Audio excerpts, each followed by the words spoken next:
Hello everyone, मेरा नाम उर्विज़ा मिश्रा है। आज मैं आपसे कुछ अपने एक्सपीरियंसेस शेयर करना चाहूँगी एसएससी सीएचएसएल के टाइपिंग टेस्ट के बारे में। अभी रिसेंटली मेरा एसएससी सीएचएसएल का टाइपिंग टेस्ट का रिज़ल्ट आया था। तो मुझसे कई स्टूडेंट्स पूछ रहे थे, कई एस्पिरेंट्स पूछ रहे थे कि कैसा रहा टाइपिंग का एक्सपीरियंस, कैसे मैंने क्वालिफ़ाई किया।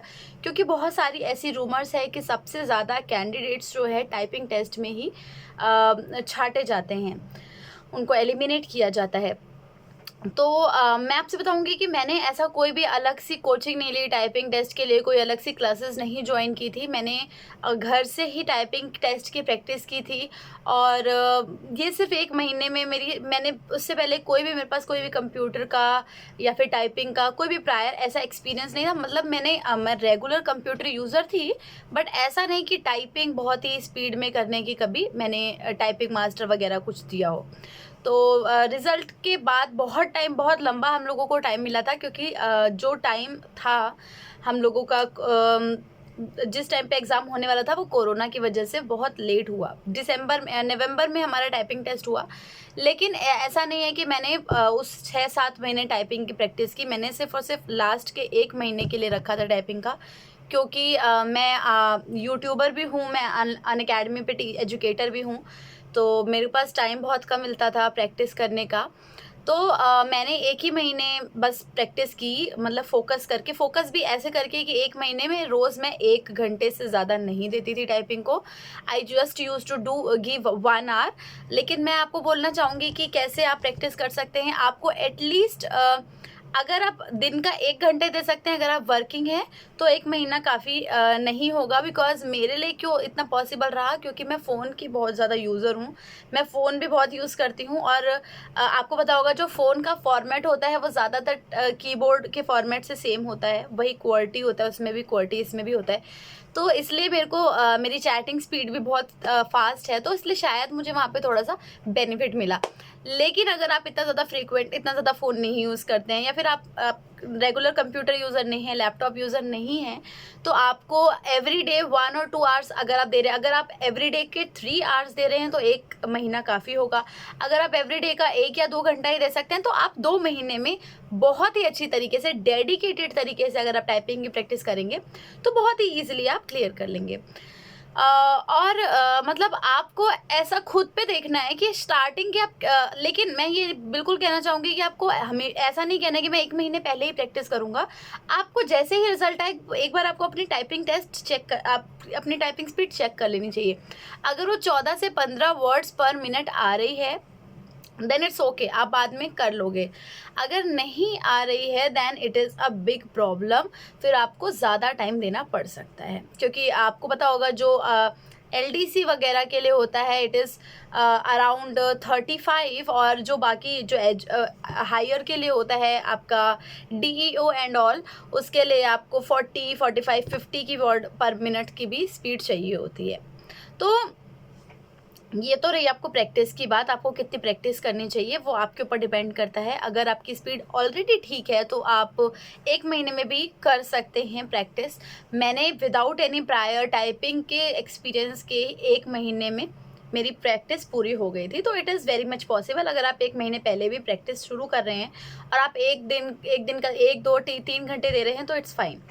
दूसरी चीज़ जो मैंने यूट्यूब पे देखी थी, बहुत ही ज़्यादा रूमर्स फैली हुई थी कि टाइपिंग जब हम टेस्ट देने जाते हैं, जहाँ पे ऐसे हमारा सेंटर जाता है, वहाँ पे लोग कोऑपरेटिव नहीं होते हैं और कीबोर्ड्स मैक्सिमम ख़राब मिल जाते हैं। और एक चीज़ कि लोग इतनी ज़्यादा टाइपिंग करते हैं कि आपको आवाज़ से आप टाइपिंग नहीं कर पाते हैं।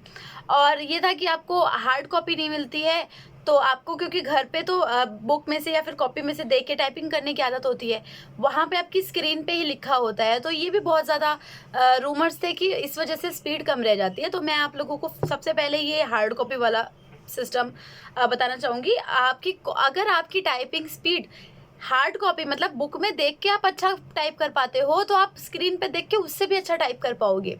क्योंकि जब आप टाइप करते हो तो अगर आपकी टाइपिंग स्पीड अच्छी है, तो आप तभी वैसे भी आप टाइपिंग में अच्छा तभी कर पाओगे जब आप कीबोर्ड पे नहीं देख रहे हो। क्योंकि जब तक आप कीबोर्ड पे देखोगे आप टाइपिंग में नहीं अच्छा कर पाओगे।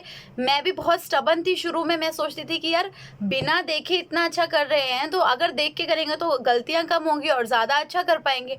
लेकिन नहीं, आप जब टाइपिंग करते हैं, ये थोड़ा सा फिलोसफिकल लगेगा, लेकिन जब हम टाइपिंग करते हैं तो हमारा सबकॉन्शियस माइंड सबसे बड़ा रोल प्ले करता है। जब हम लोग अपने सबकॉन्शियस, हम लोग इतनी प्रैक्टिस कर ले कि हमारे सबकॉन्शियस माइंड में हमारी फिंगर्स को कीज़ का पता हो कि कौन सी की कहाँ पे है, तो हम ज़्यादा अच्छा टाइप कर पाते हैं। अगर हम लोग माइंड यूज़ करेंगे, अगर हम लोग आईज़ का यूज़ करेंगे तो we can not do very well. Subconscious mind हम लोगों के काफ़ी बहुत सारे हैबिट्स और बहुत सारे एक्शंस के लिए रिस्पॉन्सिबल होता है, जो कि हमारे माइंड से ज़्यादा अच्छा वर्क करता है, प्राइमरी माइंड से। तो अगर आप बिना देखे टाइपिंग की प्रैक्टिस करेंगे तो ही आप सक्सीड कर सकते हैं, अदरवाइज बिल्कुल भी चांसेस नहीं है अगर आप कीबोर्ड में देख के टाइप कर रहे हैं तो। दूसरी चीज़, जब स्क्रीन पे होती है चीज़ें तो काफ़ी ईजी होती है। आप सामने देख रहे हैं, your subconscious mind is already working and your fingers are already working accordingly and you can type very well. Secondly, जो साउंड की बात है कि वहाँ पे साउंड इतना ज़्यादा होता है कीबोर्ड का कि लोग टाइप नहीं कर पाते, तो ये एकदम बेवकूफ़ी वाली बात है। कोई भी इतनी तेज़ साउंड नहीं क्रिएट करता है कि आप शोर से टाइप ही ना कर पाओ। और जब भी शोर होता है तो हम लोग कौन से शोर से डिस्ट्रैक्ट होते हैं? जो शोर हम कुछ पहचानते हैं, जो जिसमें कोई सब्सटेंस होता है, जिसमें कोई बातें होती है, कोई बातें कर रहा है, कोई गाना सुन रहा है, तो हमारा माइंड उधर डाइवर्ट होगा। जो एकदम मोनोटोनस वॉइस है, जो किसी चीज़ को हिट करने की वॉइस है, उससे हमारा दिमाग डाइवर्ट नहीं होता है। मेरा पर्सनली नहीं हुआ था। और इतना ज़्यादा शोर नहीं होता है कि आप टाइप ही नहीं कर पाओगे, आपकी स्पीड स्लो हो जाती है। और बहुत सारे लोग कहते हैं कि हम नर्वस हो जाते हैं, लोग इतने तेज टाइप कर रहे हैं, लोगों को देख के हम नर्वस हो जाते हैं। यार अगर आप घर पे उतनी स्पीड से टाइप कर पा रहे हैं जितना आपको चाहिए, तो नर्वस क्यों होना? नर्वस नहीं होते हैं, आप उसी स्पीड से वहाँ पे भी काम करोगे। नर्वसनेस लास्ट पॉइंट में आती है जब आप लोग, आपका टाइम अप होने वाला हो जाता है टाइमर में, और आप जब देखते हो कि आपके थोड़ा सा पार्ट, लास्ट का पैराग्राफ, मेरे 3 या 4 मिनट बचे थे और मेरा लास्ट का पैराग्राफ बचा था पूरा, तो मुझे थोड़ी सी नर्वसनेस हुई थी। मुझे लगा कि शायद मेरा छूट जाएगा, लेकिन 3-4 मिनट बहुत होते हैं। मुझे उस समय अंदाज़ा नहीं लग पा रहा था कि यार मैं 3-4 मिनट में इतना बड़ा पैराग्राफ लिख पाऊंगी। तो लेकिन आपको अपने आप को होल्ड करके रखना है, आपको बिना किसी टाइम वेस्ट किए, बिना ज़्यादा स्पेलिंग चेक किए बस लिखते जाना है, लिखते जाना है, लिखते जाना है। अगेन, कोई भी वहाँ पे मिरेकल नहीं होने वाला है उस दिन। जो भी मिरेकल होगा आपकी प्रैक्टिस डेज में होगा। जितना भी आप प्रैक्टिस कर सके घर से करके जाइएगा। वहाँ पे ना तो आपकी स्पीड स्लो हो जाएगी, कोई ऐसी घटना नहीं घट जाएगी कि आपकी स्पीड बहुत स्लो हो गई है, ना तो और कुछ होने वाला है। जो भी आप करोगे वो आप घर पे ही करोगे। घर पे इतनी ज़्यादा प्रैक्टिस कर लीजिए, हार्ड पैराग्राफ्स लीजिए, बहुत ही टफ पैराग्राफ्स लीजिए, न्यूज़पेपर लीजिए जिसमें बड़ी बड़ी स्पेलिंग हो, क्योंकि जब हम लोग बड़ी स्पेलिंग लिखते हैं तो वर्ड्स तो एक ही काउंट होता है, लेकिन वो बहुत बड़ी स्पेलिंग का एक ही वर्ड काउंट होता है। और हम लोगों को हमेशा ऐसा रहता है कि हमारी स्पीड थोड़ी कम है, तो बड़े बड़े वर्ड्स वाले पैराग्राफ चूज़ कीजिए ताकि आपको कभी भी ऐसा नहीं लगे कि मेरे तो हो गई स्पीड अटेन 35। और हाँ, वहाँ पे कोई छोटे वर्ड्स वाली पैराग्राफ नहीं दिए जाते हैं। वहाँ पे बोला था कि बहुत ही इजी पैराग्राफ आते हैं, लेकिन नहीं, वहाँ पे जैसे आपके न्यूज़पेपर के आर्टिकल्स आते हैं ना, कुछ बड़े वर्ड्स भी होते हैं उसमें, कुछ छोटे वर्ड्स भी होते हैं, ऐसा होता है। और वो लोग बस एक गेम प्ले करते हैं, वो लोग थोड़े से ना स्पेलिंग हार्ड वाली रखते हैं। जो स्पेलिंग चेक आपका एसएससी के एग्जाम्स में आता है ना कि करेक्ट द स्पेलिंग वाला, कुछ ऐसी हार्ड स्पेलिंग रखते हैं जिसको कि आप रिमेंबर ना कर पाओ और आपको बार बार स्क्रीन पे देखना पड़े उस स्पेलिंग को लिखने के लिए। तो वो बस थोड़ा सा यहीं पे रोल प्ले करते हैं अपना, थोड़ा सा यहीं पे अपना गेम प्ले करते हैं। अदरवाइज तो ना तो शोर होता है लैब में इतना ज़्यादा कि आपकी स्पीड रुक जाए, ना तो ऐसा कोई वो लोग परेशान करते हैं, ना ही हार्ड कॉपी की वजह से आपकी स्पीड रुकती है। तो मैं फिर कहना चाहूँगी कि एक्सपीरियंस काफ़ी अच्छा रहा। शायद मेरा सेंटर अच्छा गया हो, लोग यही कहेंगे, बट मुझे जहाँ तक लगता है ज़्यादातर लोगों का सेंटर ऐसा ही जाता है और ऐसा कोई शोर की वजह से किसी की भी स्पीड नहीं रुकती है। और 1 महीने में बिल्कुल आप टाइपिंग टेस्ट की प्रैक्टिस कर सकते हो। इवन 15 दिन में आप टाइपिंग की प्रैक्टिस कर सकते हो, अगर आपके पास दिन भर में कोई भी काम नहीं है तो। अगर आप पूरा दिन कोई काम नहीं कर रहे हो और पूरा दिन टाइपिंग की प्रैक्टिस कर रहे हो तो आप 15 दिन में भी उस टाइपिंग का टेस्ट क्लियर कर सकते हो, बिकॉज आपका सबकॉन्शियस माइंड अगर उसको फीड कर ले गया कौन सी कीज़ कहाँ पे है, यू आर डन। तो अगर आप फोकस होके 15 दिन भी प्रैक्टिस करेंगे, पूरे दिन में 10-10 घंटे 8-8 घंटे कर रहे हैं, तो भी आपका टाइपिंग टेस्ट बहुत ही आराम से निकल जाएगा। वो लोग बहुत कोऑपरेटिव होते हैं, वो लोग ऐसा कोई परेशान करने के लिए आपको नहीं बैठे होते हैं। और एसएससी आपको फेल करने के लिए नहीं बैठा हुआ है। अगर आप सही कर रहे हैं, एक गलती आप बिल्कुल भी मत करिएगा, बीच में स्पेलिंग टेस्ट मत करने बैठ जाइएगा।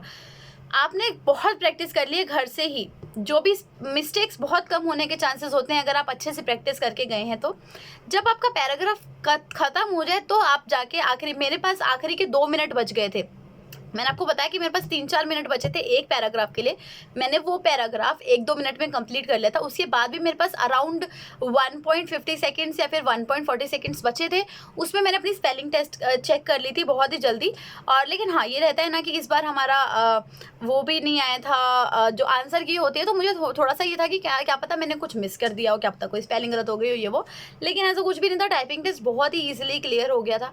और जनरल के लिए भी बहुत ही ईजी है। ऐसा नहीं है कि और लोगों के लिए कट ऑफ कम जाती है, जनरल के लिए कट ऑफ हाई जाती है, ऐसा कुछ भी नहीं है। जनरल के लिए भी बहुत इजी है टाइपिंग टेस्ट क्लियर करना, अगर आप फोकस होके टाइपिंग कर रहे हैं तो it's not a very big deal. और मैं कोशिश करूँगी नेक्स्ट वीडियो में, क्योंकि कई बच्चे मुझसे एसएससी सीएचएसएल की स्ट्रैटेजी भी पूछ रहे हैं, तो मैं एक और वीडियो बनाऊंगी। हो सकता है कि आप कैसे कम से कम टाइम में एसएससी सीएचएसएल क्लियर कर सकें, बिकॉज जो बच्चे एसएससी सीजीएल नहीं क्लियर करते उनके लिए बहुत ही क्योंकि पैटर्न बिल्कुल सेम होता है, डिफिकल्टी लेवल थोड़ा सा कम होता है, तो एसएससी सीएचएसएल भी एक अच्छा ऑप्शन है। अगर आप वो क्लियर करके अच्छी पोस्ट पे लगते हैं तो बाद में आप एग्ज़ाम दे के हायर पोजीशन पे भी जा सकते हैं। Thank you. आप लोगों को टाइपिंग टेस्ट आज हो, चाहे 2-4 महीने बाद हो, चाहे 6 महीने बाद हो, उससे बिल्कुल भी डरना नहीं है। वहाँ पे बहुत ही अच्छा एनवायरनमेंट होता है। आपको जो भी करना है वो घर से करके जाना है। टाइपिंग बिल्कुल ईजी चीज़ होती है।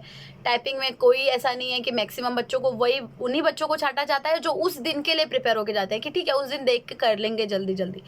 देख के करने से कभी भी टाइपिंग नहीं हो पाती है तेज। ठीक है, थैंक यू सो मच। मिलते हैं आपसे बाद में अगली वीडियो में। बाय।